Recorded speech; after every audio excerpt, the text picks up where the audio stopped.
Welcome to Minimal Mindful Mama. I'm Katie Mixon, and I love helping busy moms to declutter and organize their lives so you can live the life that you want to live and spend your time doing the things that you want to do rather than spending it all cleaning and organizing your home. I know I haven't created a video in a little while. I've been very busy with my job and the end of the school year. I'm a teacher, and so it tends to just get really busy at the end of the year. And we also have some exciting life updates.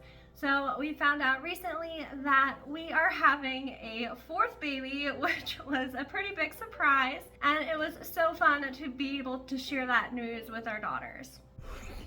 Go ahead. We're gonna have a new baby in our family. That's gay. No. No. We're gonna have a new baby. Huh?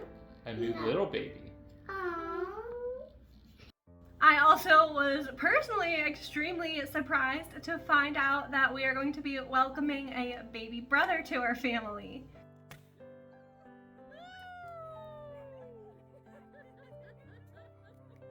I cannot wait to meet our little boy. And so of course my mind has been on baby supplies, and if that's not something that's up your alley, that is totally fine, and you can check out many of my other videos on minimalism. However, I thought it would be fun to do a video as a fourth-time mom on what the things are that I think are true baby essentials.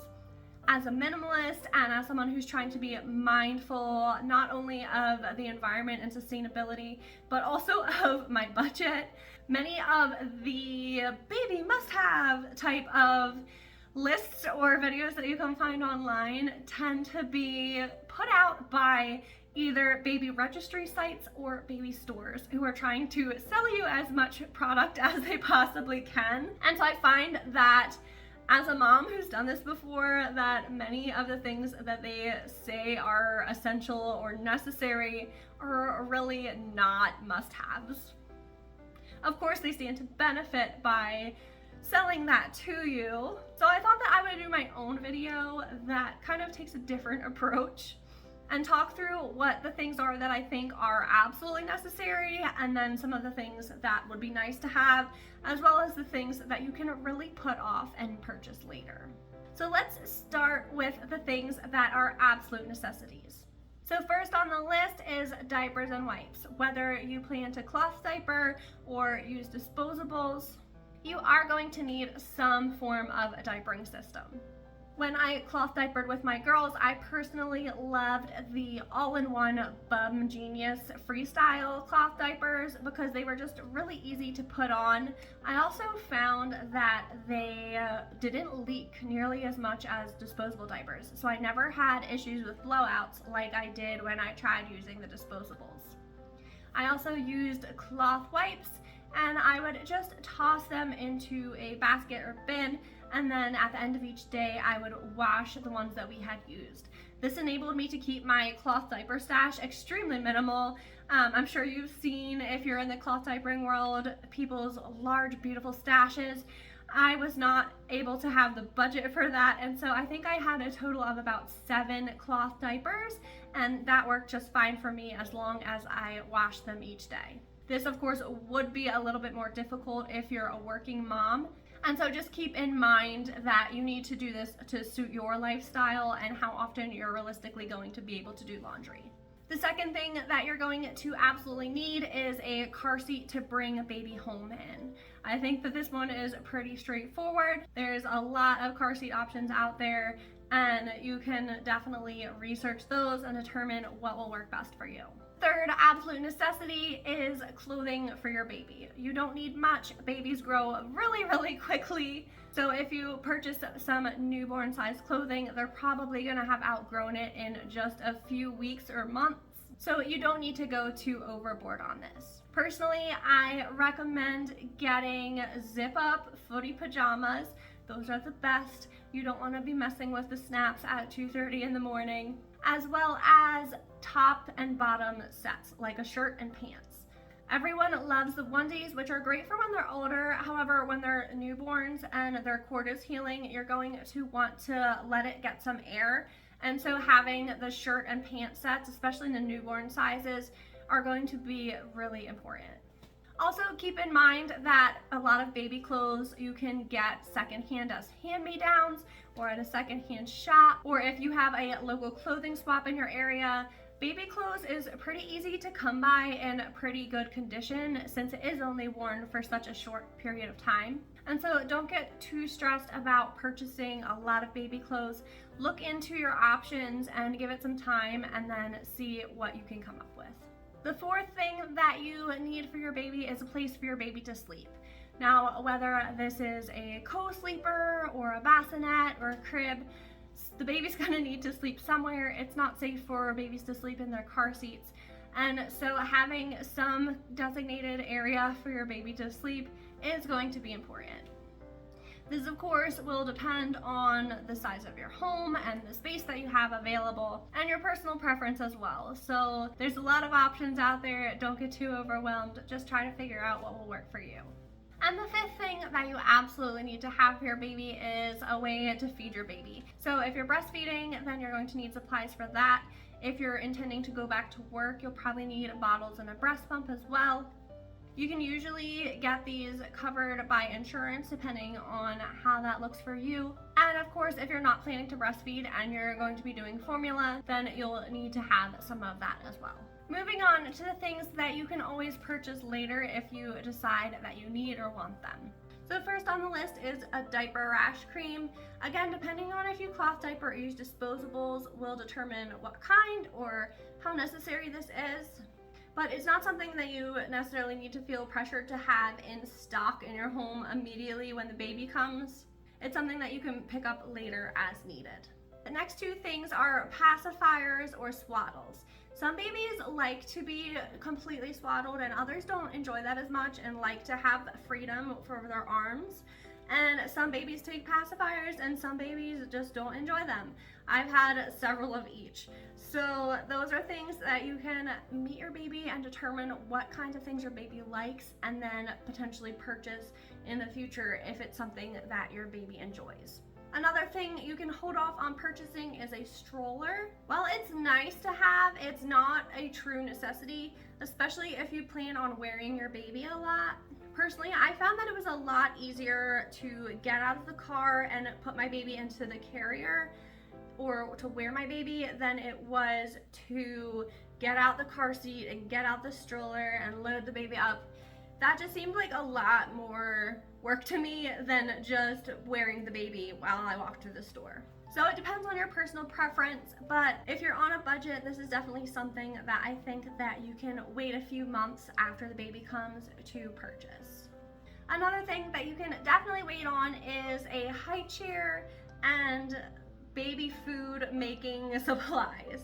The earliest that a baby would likely start with solid foods and need a Highchair would be 4 months, and that even is a bit early.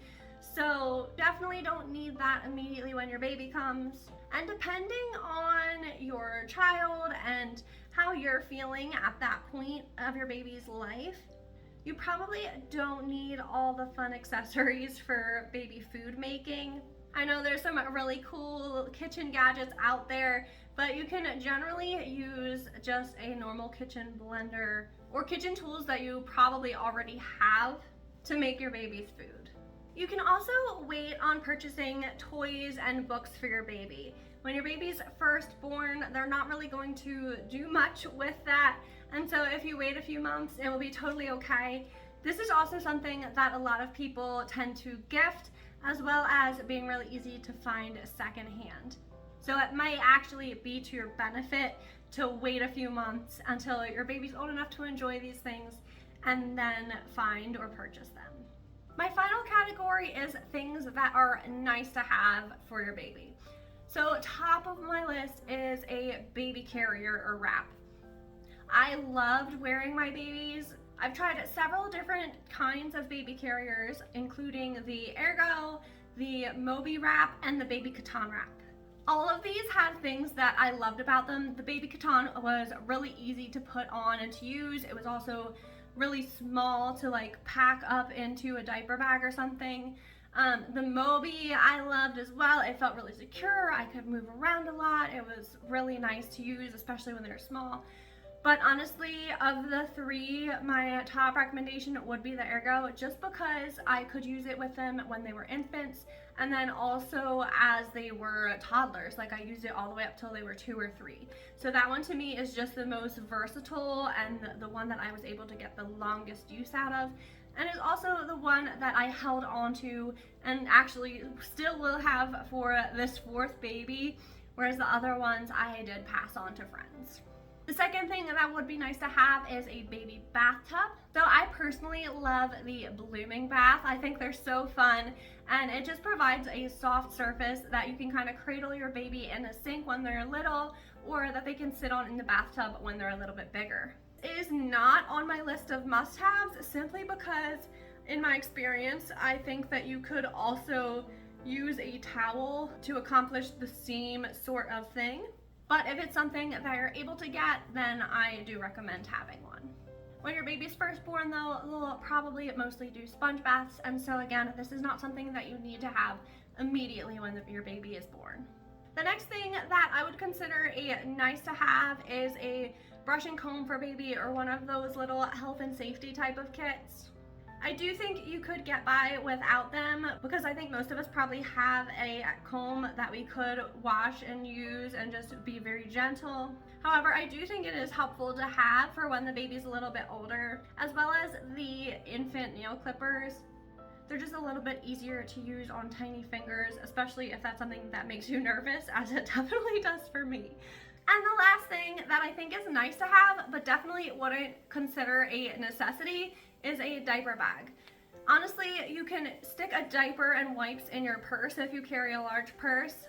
And in my experience, bags that are being sold as diaper bags cost way more than a very similar bag or backpack would be that isn't being marketed for diapers. Yes, diaper bags do have extra pockets and certain things that are made to like fit bottles or whatever, but you could just use a large tote bag that you already have, or you can purchase a backpack or a tote bag.